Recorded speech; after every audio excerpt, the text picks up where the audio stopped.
Rennes-sur-Roulette, au départ, c'était tout minuscule et au fil des ans, on a grossi. On est arrivé à faire des activités de roller, de BMX, un peu de tout et on s'adapte à tous les univers de la glisse. L'endroit où on se trouve généralement, c'est le centre de Rennes, c'est l'esplanade Charles de Gaulle qui est très connu des Rennais et des alentours. On attend 20-25 000 personnes.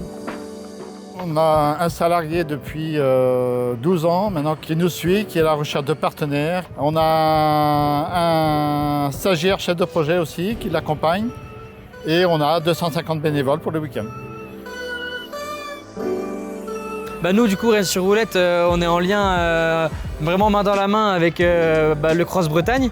Donc tout au long de l'année, on a fait des visios ensemble. J'avais assisté à une réunion avec Laurent sur comment on peut gérer le tri sur son événement sportif. Ça a pu être une source d'inspiration, on va dire. Il y avait des préconisations, comment progresser justement sur ce plan pour améliorer l'éco-responsabilité de Rennes-sur-Roulette. Je pense par exemple à la mise en place des éco-cups. Après il y a les rampes à eau qui sont sur le village par Haut du Bassin Rennais où là c'est déjà là depuis quelques années mais c'est quand même quelque chose à prendre en compte. Il y en a également aussi le water truck Haut du Bassin Rennais qui permet de ravitailler nos participants en fait, durant la rando du samedi soir puisqu'on communique en amont sur bien amener votre gourde pour justement éviter notre flux de déchets, tout ce qui est verre en plastique et tout ça, quoi. Au niveau des bacs, les trucs classiques, les poubelles à verre, les poubelles à plastique qui ne vont pas être vraiment très remplies cette année.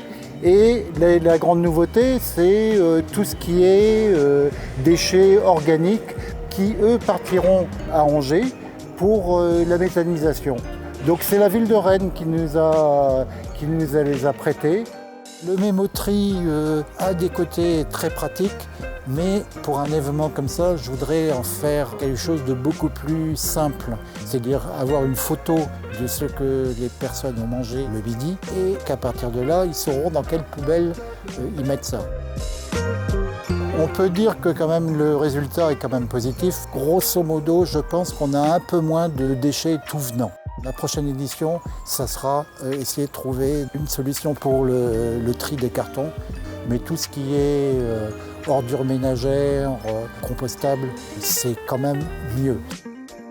En termes de progression sur le tri des déchets, je reste sur notre espace bénévole. Pourquoi pas passer sur de la vaisselle réutilisable? Ça permettrait quand même de jeter beaucoup moins de déchets par rapport à des assiettes carton par exemple. Le petit bémol, c'est que suite à un problème technique cette année, on ne pourra pas obtenir les levées des bacs. Si possible, on va peut-être essayer de faire un relevé en fait, de la contenance du bac en fin de journée avant qu'il soit récupéré du coup, par les services de la ville. On va essayer de tout faire pour avoir justement une estimation, même si on sait que ce ne sera pas forcément précis puisqu'on n'aura pas les levées exactes avec le kilo de chaque bac, etc. Mais bon, on va essayer de faire le nécessaire pour pouvoir sortir des chiffres et progresser sur notre démarche éco-responsable.